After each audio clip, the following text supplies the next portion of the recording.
Praise be Jesus Christ. It seems like with these new so-called AI technologies, we're on the verge of a huge leap forward in our technological world. And this could change everything for us, just like the radio changed everything for us, or electricity changed everything, or the printing press, or the internet.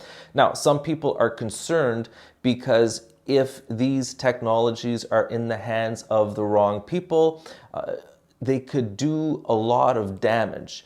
And a lot of people point to the time of restrictions during COVID, where some countries embraced draconian measures and really had a disregard for people's basic freedoms.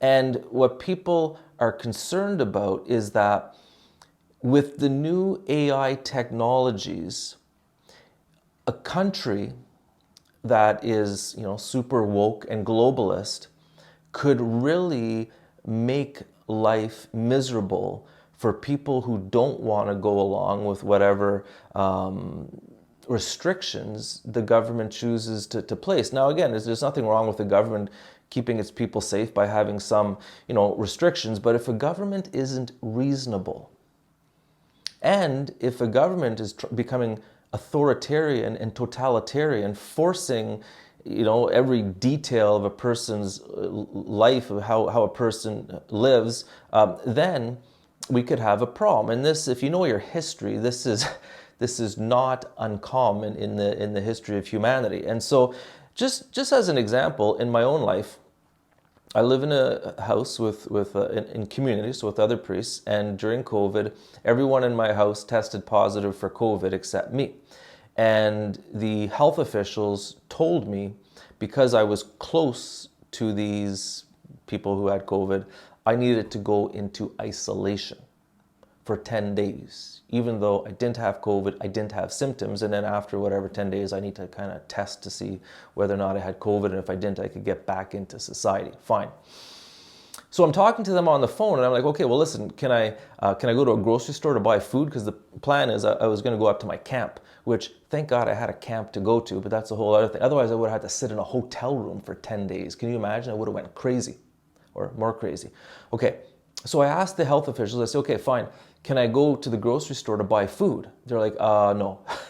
I said, okay, well, like, can I go through a drive-through to buy food? No. Can I gas up my truck at a gas station? They said, no. Now again, at the time, it didn't bother me. My brother ended up going to buy food for me, just put it in the back of my truck and gassed up my truck for me. I didn't get out of my truck or whatever. But the point is, with this new technological AI advance, it'll be so much easier for some bad governments. If you're dealing with an authoritarian, totalitarian government who decides to use this AI technology against its people, you could have a really messy situation. And maybe I won't name the country, but there's a country right now, they have a social credit system. It's very much like that, and they are wanting to use more and more of this AI technology to control their people. It's awful. And so, interesting, Bishop Aaron in his last video commenting on a show called Miss Davis, where AI is kind of taking over the world, and there's some sisters who live off-grid, and Bishop Aaron says this is prophetic.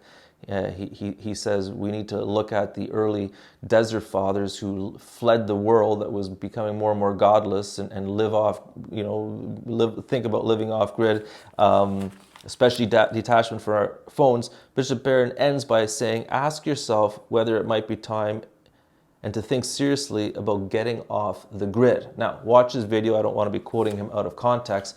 The point is we're living in interesting times. I don't know what's coming down the pipe. This could be another one of these Y2K scares where everyone thinks the world's going to end and nothing really happened. Or we could be in situations, again, especially in some countries that are becoming more and more totalitarian and authoritarian, and where they are looking to push new ideologies that go against Christian belief. on us. And what we've seen already makes me a little nervous. So we might want to be thinking about getting ready and even ways we might be able to live off the grid. Okay, from John chapter 17, the Lord Jesus praying to the Father says, "The world has hated them because they do not belong to the world, just as I do not belong to the world." Viva Cristo Rey.